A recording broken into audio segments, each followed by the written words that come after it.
Jay, I'm going to begin by asking for a bit of a health check on Channel 4 at the moment. I wonder, my instinct is that you're doing very well in some genres, factual and fact-tense sort of spring to mind.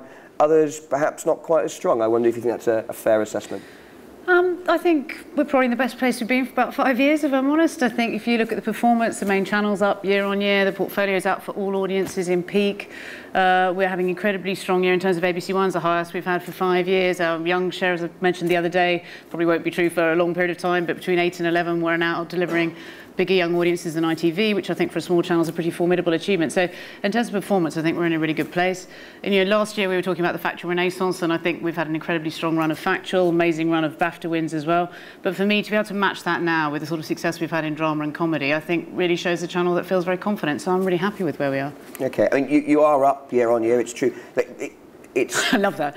Yes. No, I mean, it's interesting. There is a general, and I don't think this is a great shock to anyone, for the mainstream channels, there is a sort of sense that just over time, there is a general downwards slope of ratings. I've always said that. I said that when I arrived at Channel 4. For a terrestrial channel to put on share at all in an ever more competitive market is a very, very rare thing. And usually when you look at where it's happened very occasionally, it's driven by a huge sport event or something which is not normal. So, terrestrial channels are on very slow incremental decline. So for us to be up year on year is a fantastic place to be. Okay, but you're up year on year, you make it harder for yourself next year. You're right, I won't do it again because then it'll be a real problem next year. But no, I mean, at the end of the day, I think it's a reflection of the fact that particularly in peak, we've got an amazing array of strong returning series, some of them coming back stronger than they've been before. We're seeing, big increases in audience, even for returning shows like 24 Hours and A&E. So I think we're in a good place. Okay, good. We're going to drill down and talk about each of the sort of genres in turn. Before we get there, I think an overarching question about Channel 4's position in the TV world. So rewind 25 years and Channel 4 is number 4, it's the outsider, it's the voice of the alternative.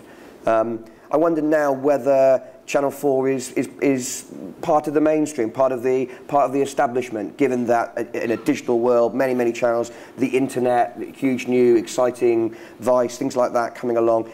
Can Channel 4 still be a voice for the alternative? Yeah, I mean, you've just used a phrase that I coined myself. I think we are the alternative mainstream. We're not where we were 25 years ago when there was no choice. I mean, if you're a micro community, you can get content which speaks specifically to you in a multitude of places. But for us to still be able to bring together mass audiences, but to be pushing the boundaries with shows like, I don't know, The Paedophile Next Door or Drugs Live or a big series like Cucumber, no one else would do that. So, I mean, I still think there's a very, very clear and obvious gap in the market which Channel 4 occupies. We do have an alternative voice. We're still the place to go for innovation, for new talent, for communities that won't get heard elsewhere. But we're not going to be the place which only has an alternative voice and doesn't have the ambition of speaking to millions of people, because we should be, and we are. And when producers are coming to you, they should be thinking about how their projects can reassert Channel 4 as a challenger brand. Are you looking for things that will be very obviously a point of difference? Yeah, I think anyone who's ever pitched to me will, absolutely, or any of my team will know that. I mean, at the end of the day, I'm sort of quite low tolerance on stuff that's been seen on other channels. We're there to do different things. And what's invigorating about where we are now is the shows that have really cut through have often been our biggest hits. I mean, something like The Island was not necessarily going to work, extremely the anti-format format. It's now BAFTA award-winning, exported to NBC, huge audiences. Or Gogglebox is another example. First Date's another example. So, or Humans, another great example. So I think it's when we've been innovative, we've often had success, and just for the wider community, that I find that incredibly uplifting, because it sort of girds your loins and makes you think, go again. Don't be derivative. Go for the more difficult commission. And yeah, and something like The Island, a fantastic show, I think, a critical hit, a ratings success. Ultimately, it's a survival format. Bear Grylls is on it. We have seen Bear Grylls on television before. We have seen survival shows before. So is that, a good example, perhaps, then, of this alternative mainstream kind of dichotomy? I just see Liam sitting in the front row, so it seems slightly laughable to be answering the question. But at the end of the day, that show, when we went into it, we had absolutely no idea if it would work. And you might say, well, it's a survival format. We were putting an array of people on an island with absolutely no structure, no sense of what would happen, no idea where it would end up, no idea if it would be transmittable. I mean, that takes a degree of financial and creative risk, which I don't think anyone else would have taken. So the fact that it's then ripped off by other people or that he's familiar talent doesn't take away from the innovation at the heart of that format. Okay, jolly good. So this is the app vote that I mentioned earlier. So the question I'm going to pose to you guys in the audience, and if you go online to the app you can vote yes or no, is is Channel 4 still a voice of the alternative in the digital age? So, given the context of what Jay's explained, is Channel 4 still a voice of the alternative in the digital age? Yes or no, and we'll see what the results are at the end, technology allowing. So let's talk about programming. We'll go through, let's start with factual, an area where you've been strong. The rig is something that's become synonymous with Channel 4. You've had success with it. There becomes a point at which you've developed that, it's become a calling card. Are we at the point of rig fatigue?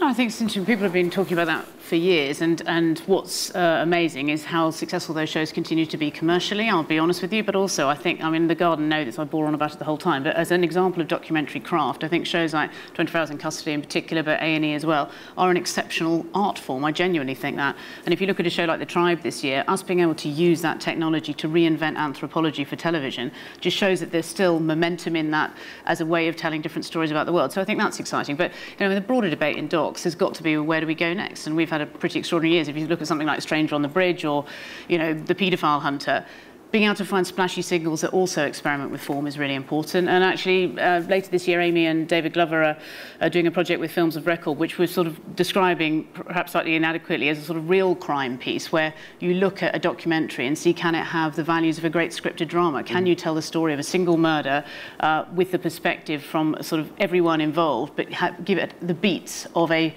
crime procedural, effectively? So, I mean, I think we're constantly thinking, how do we innovate? But I don't think we've got to the point where the rig is dead. And that's the project you were just talking about, is a three-parter. Yeah. Is it per episode? Do we see a different perspective per episode? Do we it's a bit more nuanced than that, but I mean, it's set off with a challenge, and I think it will end up there, that there's no voiceover, and that's an incredibly tough thing to pull off. So can you do something that has a sensibility almost of a drama stroke features doc, but can play in a mainstream channel? Who knows? But I mean, that's my point. Even in a slate that's very successful under Nick and Ralph's leadership, to keep pushing and thinking, well, where next is a very important part of what we do. And it follows a single case. Yeah. Okay, interesting. There's a lot of a lot of access docs on television at the moment. Some on Channel 4, some on your rivals and your peers. An overload of access. What kind of access gets Channel 4 going? What I've always said, and I'm afraid this has been true my entire career, but it's also true at 4, is that the access docs that resonate with an audience are those worlds which, I'm really conscious of being incredibly rude to you. I'm very sorry to the people sitting over here, it's slightly odd thing to do. The ones where people have got contact with an organisation day in, day out, and you can see they're the ones that tend to cut through. But I also think you've got to be really, really careful that you're not saying, I love the access, but what's the scope of the access? I mean, I think partly because I've got a very mature, I don't mean old, I mean, I've got a team who've been working docs for a long time. You've got to also be bringing to bear, not just is the access good, let's look at the characters, what story have we got to tell? I mean, I don't know if anyone saw the rather wonderful film that Waddell did for us inside Lego, which was almost the anti-access doc and almost talked about Lego as a cult. And I think when we can find a way into a big subject like that but have a different tone of voice, then they feel very Channel 4. Is it as simple as, if you're a producer and you get access to an organisation, a company, I don't know, a religion, whatever it might be, that's difficult to get, that's going to increase your chances of a commission? It entirely depends. A correlation? I mean, no, I think it entirely depends. I mean, my point of view is less if it's difficult to get, that matters less to me. Does it resonate with people? Do they care? One of the reasons that supermarket shows proliferate on television is everyone goes to the supermarket. So, those points of contact are important. But I think for us, it's got to go further than that. We've got to think, what's the story that we want to tell here? We've got characters who can carry it. Just getting through the door. I mean, it seems a self-evident truth isn't going to make a hit show. And springing this on you, is there an organisation? If I said to you now, you can get access to X. Yeah, I mean, in fact, it's very well known. Actually, I've always said if you could get into IKEA, then I would take that. If you could get the right sorts of characters, why? Because it's an extraordinary brand that talks about lifestyle, that has the ambition of shaping the way we all live. I mean, that's an extraordinary piece of positioning for an organisation. So, and actually, I think probably quite a few people in the room who've tried over a number of years, but that would still play out against the backdrop of: is there a story to tell? Have we got good enough unrestricted access to be able to say something interesting? Okay, good. I wanted to ask you a little bit in terms of factual programming, about the impact of Vice. I don't know what you might say about that. There's a certain, particularly in Vice News, a kind of gonzo feel to that journalism, and a real sense there, hope you would agree, of risk. It feels like risky programming, it feels like edgy programming. Can that translate to television? Is that something that Channel 4 aspires to? I mean, it's really interesting. Janice Haddow used to have this great phrase about the BBC Hot Wash, that shows came in and they'd go on the BBC Hot Wash and they'd be slightly different at the end. But I think there's an interesting thing that comes through, in the nice possible way, through Ofcom regulation, requirements around impartiality, people being safe. It is harder for us to say, you know, you're 19, why don't you just take a camera, go wherever you fancy, and let's really hope you don't get killed, because that'd be so embarrassing. You know, and there's a sort of, they've got a very different attitude to what a risk profile looks like. And I think, you know, I think Vice is extraordinary, and I genuinely do think it's extraordinary, but I think it will probably take a slightly different shape when it has to go through the prism of the sorts of requirements that we have around impartiality and safety that sit on a terrestrial channel. Okay, so there's something that you kind of admire, but that actually in terms of getting to it, there might be some caveats. Yeah, I think there'd be some caveats, but I think, you know, we can still be courageous and brave in our journalism, and one of the things I'm proudest of, we've had more current affairs in peak than the rest of the PSBs put together this year, and bear in mind we've still got to raise the advertising revenue to keep the lights on. That's a huge commitment to investigative journalism that sits at the heart of our channel. I can't think of any other channel that claimed the scalps of 2 former foreign secretaries this year, so I mean, I don't think Channel 4 is anything other than edgy in that space.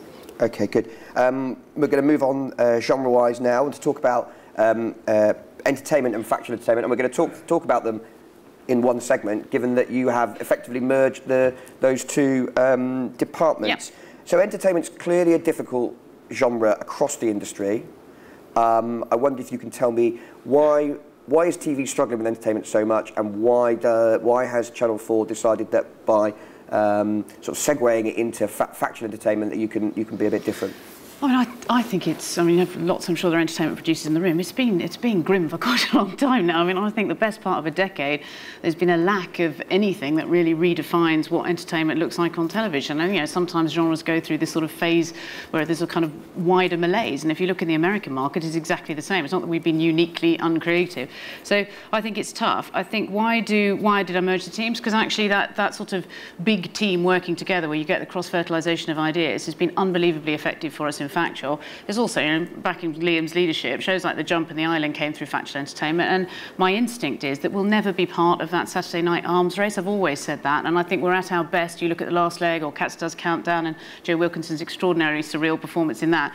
We're at our best when we've got an alternative voice, when we are different, when we're doing something intelligent, and I think that's the space that we can occupy most effectively, and the combination of the two teams, I think, gives us the best chance of landing those hits. So if I was being provocative, is this merger, is it the white flag for entertainment on Channel 4? Is it you say we can't really do entertainment in the sense of something that not many years, I don't know, Friday Night Project, you know, not that many years ago was a... Yeah, but Friday Night Project, I mean, you know, we could absolutely do Friday Night Project. I'd say TFI coming back, it's got some of the zaniness of that as well. But what I'm talking about is, do we want to be in big physical game show, big talent-led, you know, judged game shows on a Saturday night? No.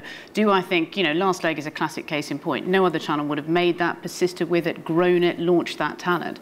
So when we're in that place where we can say something about the world in a slightly more intelligent way, I think we're at our best, and I think this just gives us the best chance of achieving that.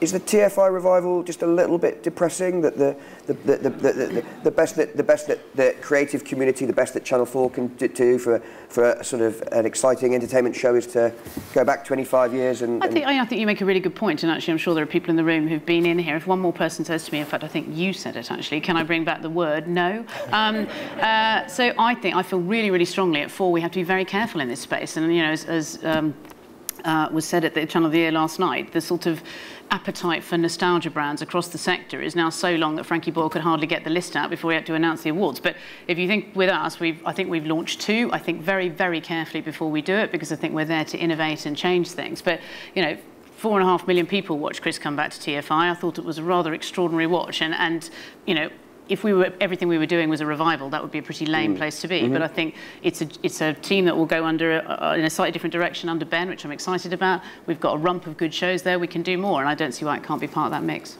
So there's I mean, 4.5 million people watch TFI Friday.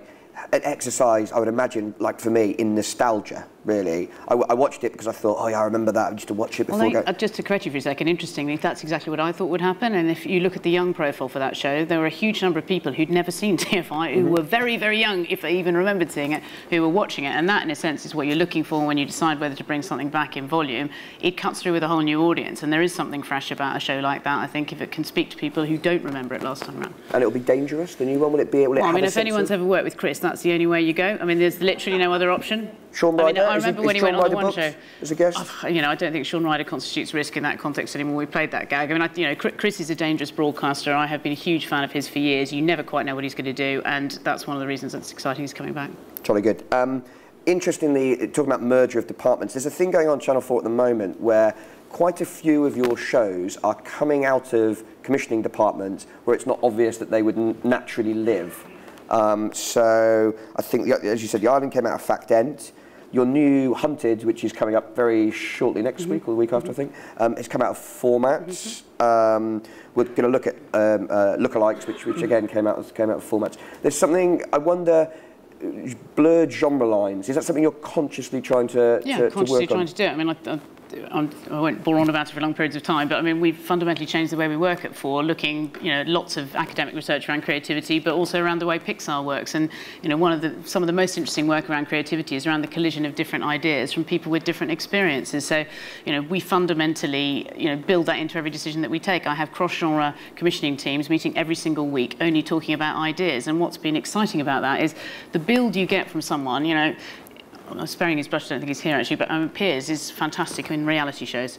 Fantastic judgment on reality shows. My head of drama has fantastic insight on what will work in a reality show. So when you begin to mine some of the great creative brains that I have at Channel 4 and get them to start thinking in slightly different ways because we're having different conversations, what pops out of that are unusual formats. And I think, some of our biggest successes have been precisely that. So if there are producers in the room who have built a good relationship with a Channel 4 commissioner, is there an opportunity to take ideas to that commissioner that might play at the edges of the genre they traditionally... Totally. I mean, again, one of the great advantages of the cross-genre meetings, a weird thing that used to happen when I arrived at 4 and I never really understood why, that the same show would be commissioned by 2 or 3 departments, and actually, to be blunt, it was as simple as they didn't often talk to each other. Well, it's literally impossible that could happen now because we are all sitting down once a week talking about the big things that we want to get behind. So, I'm increasingly of the view, if you have a great partnership with a commissioner, sort of it doesn't really matter what department it's with. If you find someone that you can rub along with and have a really good exchange of ideas, great. Because one way or another now, in the way that we're structured, it will bubble to the top and we will have that conversation. Okay, good. I'm going to ask for the first clip to play here. This is lookalikes, and in fact, I don't think this is a clip from the programme that went out. This is I mean, one of the things you asked us to give us, which I thought was really interesting, is an example of something that got commissioned. So this is from the Taste of Tape pilot that was funded. Okay, great. If we could play the first clip, please.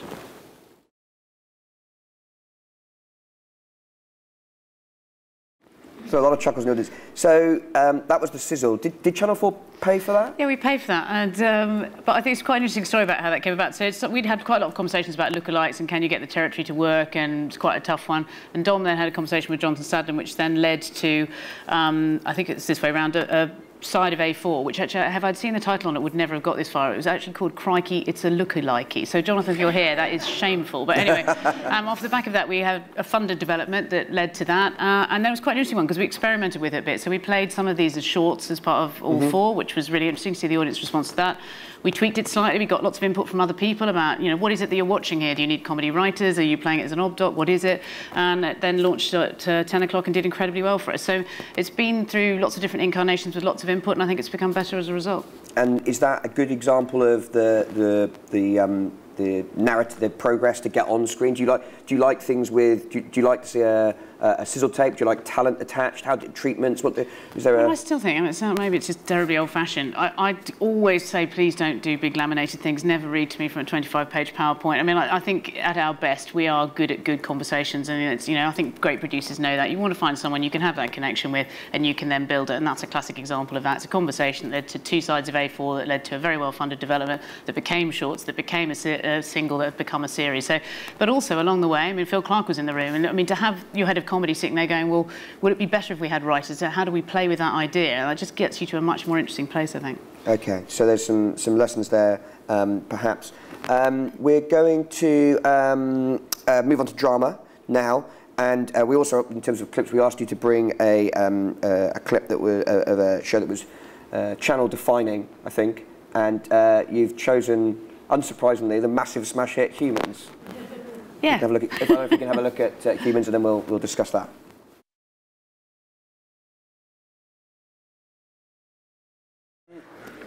Question from the app, which has come from the audience, which is great. What have you learned, Jay, from co-producing Humans with AMC? I think our drama spend's been at the highest it's been for a couple of years. I hope it will stay at that level. And my approach to co-pro has always been, now that, I mean, we've seen them here, actually. Now we've got the American networks and cable guys coming over going, we want these partnerships. How can I get that to work so that we have even more great drama on force? So we still have a very rich, very strong, fully funded slate, but we also have co-production. So what has it taught me? We've had a great partnership with AMC, extraordinary series made by Kudos, critically acclaimed here, and a high rater for us and also for AMC. So these partnerships, when we get them right, can have the resonance of Channel 4 values, but crudely can be delivered to the channel for less money. Well, that's a really good place to be. But, you know, alongside that, next year we've commissioned a new Jack Thorne series called National Treasure, which is looking at what I find an absolutely fascinating area of one part of a comedy duo who, at the age of 55 or whatever, gets a knock on the door. You can all see where this is going, to be lightly questioned by the police about his involvement in a alleged sexual acts many years before. And I think, you know, shows like Humans will be really, really important to the mix, but us still having those shows which question some of the big themes of the day around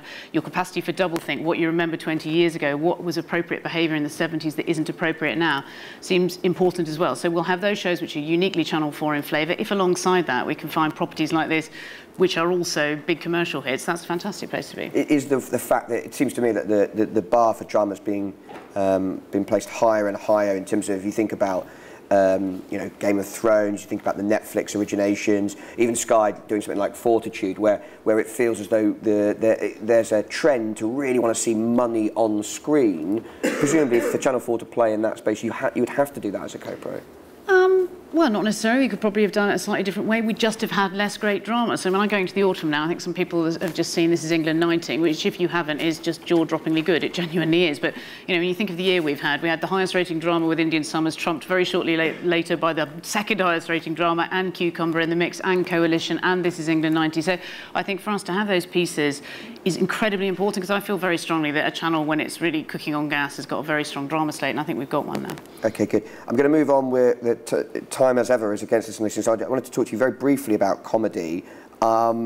Channel 4 is the home of cult comedy, is my suggestion to you. Taste of London, Peep Show, Catastrophe, lots of critical acclaim, relatively modest audiences. Channel 4 is the home of cult comedy. It's quite interesting you say that. I mean, a lot of people will know that you only have to say, I want to commission a music show, and I find myself having a kind of commissioning Tourette's where I say no before you get to the end of the sentence. Music incredibly hard to get mass audiences to, and it's my observation that comedy has got to a similar sort of place. I mean, Catastrophe, a show I absolutely adore. I think it's one of the best things we have ever done. It's an exceptional piece of work. You've got an audience, consolidated audience of 1.3, 1.4 million. Quite a respectable audience, actually, about what BBC Two comedy is doing, in fact, what some BBC One comedies have done this year. So I think finding those pieces which get mass audiences is extremely hard, and they probably have a certain tone of voice. But I'm very happy with Catastrophe's performance. Equally, Raised by Wolves launched this year. Caitlin Moran's first piece did even better for us. And as you say, alongside that, we've got pieces like Toast, which will never get huge volume, but is rightly, you know, hugely loved by a core fan base and by the sort of comedy establishment. So I think we've got the mix about right, but it's always good to have shows that get big audiences. Of course. So next clip up is from Ballot Monkeys, which played around the general election this year. If we can run Ballot Monkeys, please.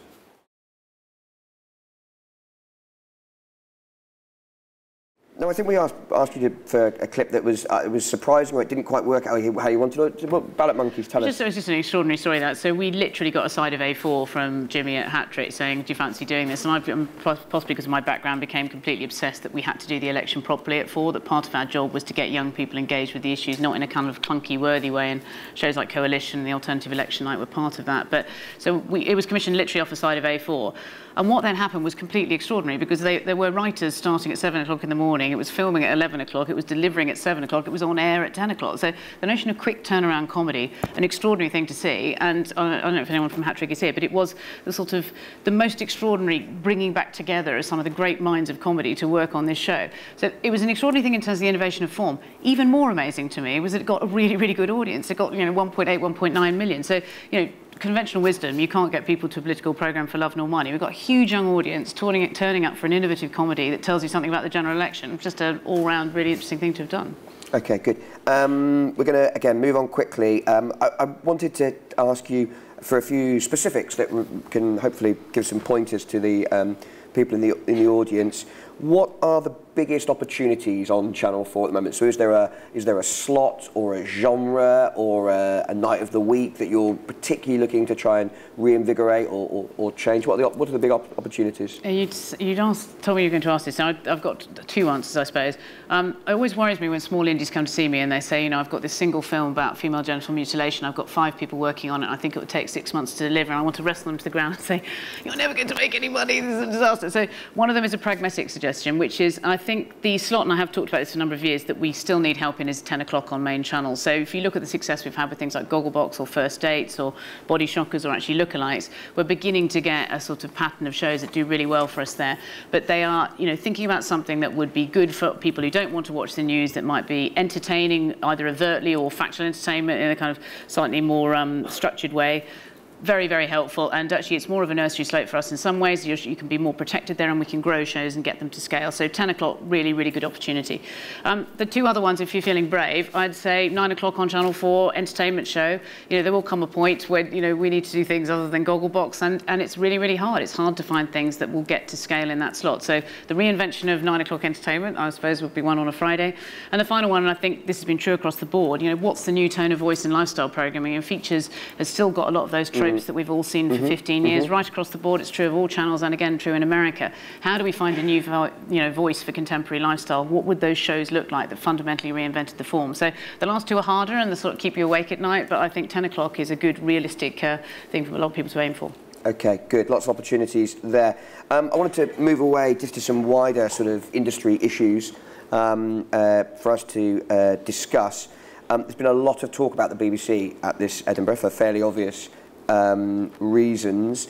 Part of it is centred around what the BBC should and shouldn't be doing from a programming point of view. Do you feel as though the BBC should be comfortable ordering popular entertainment programming? Yeah, absolutely. I mean, you know, I think it has been a conference dominated by the BBC for entirely understandable reasons. And as most of you know, I spent most of my career at the BBC, and I'll always be a staunch defender of the BBC. I think the notion it doesn't make popular programmes is faintly ridiculous, and of course it should continue to do that. But I also think there's some nuance around the area of it being mindful of the fact it has billions of pounds of public money and other commercial broadcasters don't. And I think that's a legitimate debate to have come out of the conference. There's a few, I mean, Peter Fincham yesterday, or possibly the day before, indicated, you know, some frustrations around kind of competitive scheduling. I think you'd, in the debate between Peter and Danny, you might tend to side slightly more with Peter. I mean, again, it is weird because, you know, obviously run BBC One, I've been at 5 and I've been at 4, so I'm the kind of controlled experiment controller, I suppose. I've seen what it looks like from every different side. But what do I think in that situation? I think ITV need X Factor to do well this autumn. They really do. It's a very expensive show for them. I don't think the BBC should duck out of that head-to-head.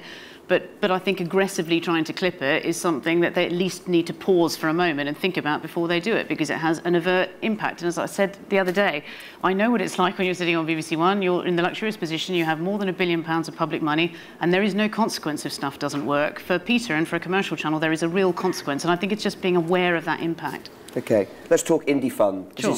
This is something that's relatively new for Channel 4. You've now got, I think it's possibly 8 or maybe 9 indie investments where Channel 4 owns 25% stake or less. Can a commissioner really put that out of their mind when a Channel 4 growth fund indie is sat opposite them pitching a show? Well, yeah, I think so. I mean, I don't think, you know, we all work in an ideas business, don't we? And they're notoriously hard to find. I mean, I don't think anyone's in the luxurious position of being able to say, look, you know, there are some slightly average ideas, but it'll be good for the bottom line, so we'll take those. I mean, I certainly can't. I mean, we've got a portfolio of channels that are voracious. Their appetite for the new and the different from a young audience is huge. So, you know, we've got an amazing stable of companies. I love all of them, and actually a lot of them I've worked with indirectly one way or another since I first became a channel controller over a decade ago. So fantastic they're part of the wider Channel 4 family, but it's not at the front of anyone's mind when they walk through the door. We can't afford for it to be. Do you and your team help identify opportunities, talent? You know, you say that indie's going places, or they've got some interesting ideas. Or Yeah, this seems entirely sensible to me. That if there's a conversation about, you know, should we invest or not, in the way that you would with any investment, there's quite a formal meeting when we're sort of asked, well, you know, what's your sense of how they're delivering creatively? Why would you not make use of a resource like my wider team in terms of assessing whether you want to invest? But that's literally the end of the conversation. We don't then decide if they're invested in. I'm not privy to any of it. But there's a tomb about that thick of the protocol around how this should work, which in my experience has been adhered to pretty religiously. So nothing that the indie community should be concerned about in terms of... I don't think so. I'm very, very happy for people to get in touch if they think other than that. But as I say, you know, it's a really hard one, this. I mean, companies like True North and Sound at Voltage, we worked together on Newsnight years ago. I mean, I've known these people for many, many years. So, sure. You know, but we're evaluating on the quality of their ideas. OK, sticking with the indie sector, there's been a huge amount of consolidation recently. The Question Time panel that was pointed out, we've gone out, there's no longer an era of super indies, we're in the era of mega indies.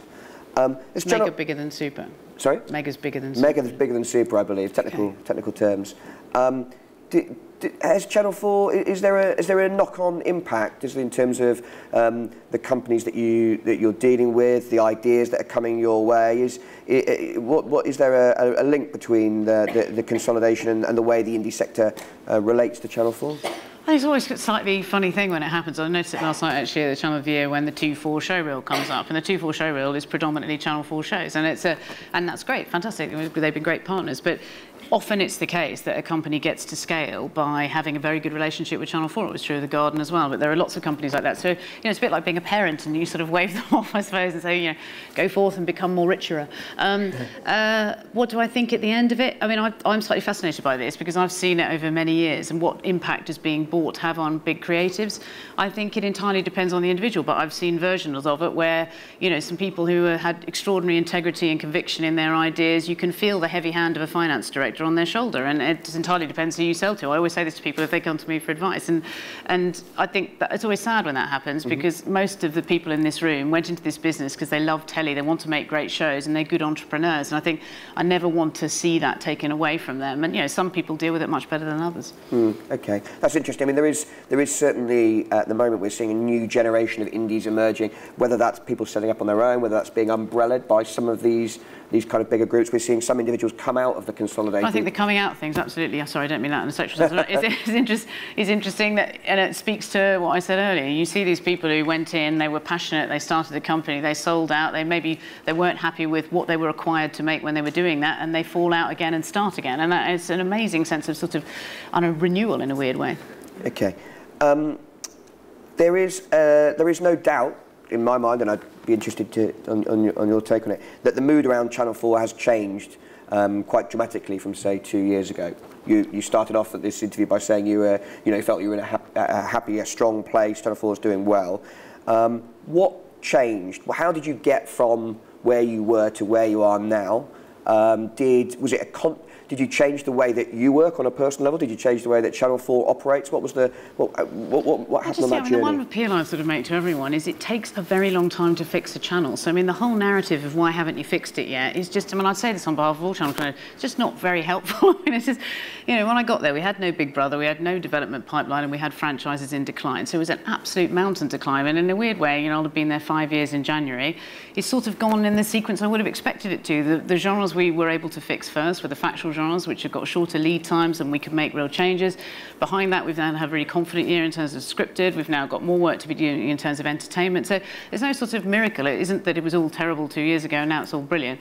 The seeds that you sowed 2 years ago deliver you the spine of returning hits that allow you to take more risks, that allow you to be braver, that get the channel where you need to get it to. So I think it's, you know, they're like turning around big tankers and it takes a period of time. And I'm really happy with where we are now, but we're going to have to keep going. There's a kind of huge need for onward momentum. The sort of cross-genre stuff that you talked about earlier, that was a change of a way of working? Yeah, I mean, change of way of working, because I think, you know, I've always felt really strongly that I want to run a team that are mutually supportive, but that also feel that they are getting something out of being at Channel 4. And it's amazing to be able to look a commissioner in the eye and say, come to Channel 4, you'll sit in a meeting and discuss a comedy script. The next week you'll read a drama script. We'll be wanting your input on a reality show because you're an interesting creative person and that's what the experience might be like in an indie. So come to Channel 4 and learn some of those skills and be part of that big debate about how you shape a channel. And that, as a promise to a commissioner, I think is a pretty big deal. And did you change the way that you work? I mean, there was some heat around you personally as well. Yeah, but I think, you know, that It's always interesting, this, and I did an interview yesterday with John Landgraf, and I'm fascinated by how other channel controllers deal with the same thing. You know, John, famously generous to the creator community, views every rough cut of every show that goes on his channel. I don't.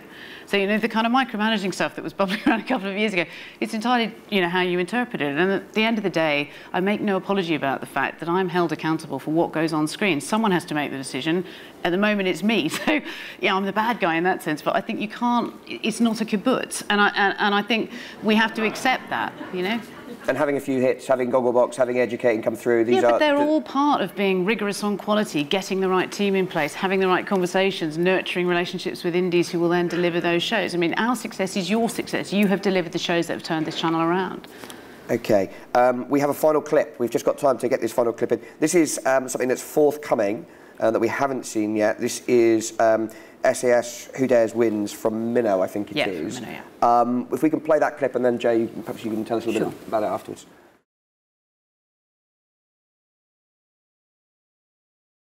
Scary stuff.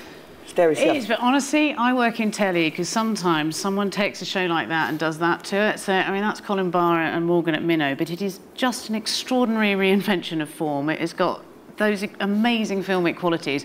And the team will tell you, I wandered around sort of on cloud 9 for about 4 days afterwards. I don't know if anyone will watch it, but I really don't care because it's just an utterly exceptional piece of work. And I think when you run a channel, to have those moments now, after all these years, when someone comes in and does something that blows you away like that, really, really special. I can't recommend it highly enough. It's really great. And you've had success in the past. You've done, there was Royal Marine Commando, and we have seen, not Channel 4, we've seen sort of military training docs before. Yeah, but it's not a straight doc. We didn't get into the SAS. This is a factual entertainment format, which again, in a very Channel 4 way, has been utterly reinvented by being made by a documentary team who've brought those filmic qualities to it. And I mean, it's unbelievably boring of me to go on about, but what's staggering about it is they've completely reinvented the form by taking a different approach to it, and I've never seen anything like it. So, you know, again, finding those moments where we can take genres we think we know, turning them on their head, reinventing them for a new audience, what an amazing thing to be able to do.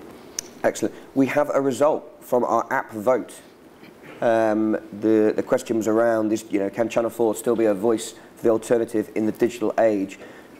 I'm told by my iPad, overwhelmingly, 68% of people in the room think that Channel 4 does still have the alternative, it does still work as an alternative voice in the digital age. That's lucky, isn't it? Is that reassuring to you? What's your, you know, I mean, I just think, you know, we go in every day trying to do different things, trying to back unusual voices, trying to take risks, and I'm pleased people think that, because frankly, it'd be much easier not to. So, I think it's important that we keep doing that, and I think it's just the reinvention of the term alternative. We can't be that kind of rarefied thing where we represent micro-communities and do nothing else. We have to have a different role, but I think we have a fundamentally different tone of voice from all the other terrestrial broadcasters. Okay, well, that's the balancing act that Channel 4 has faced over the years. Seems like you're very conscious of that.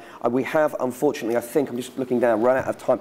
I'm conscious that at this session and many other sessions there hasn't really been a chance for Q&A from the floor, and I apologise for that. We've been tight on time. There is, of course, the networking drinks that I mentioned earlier. So I would urge you all, there's how many Channel 4 commissioners? Half a dozen at least? I think so, yeah, I'll be there as well. More, Jay will be there. So a great opportunity for you guys in the audience to ask your questions directly on a more personal level there, and hopefully secure that nice 9 PM commission that we're all hoping for. So if you could just join me in thanking Jay for her time. Okay.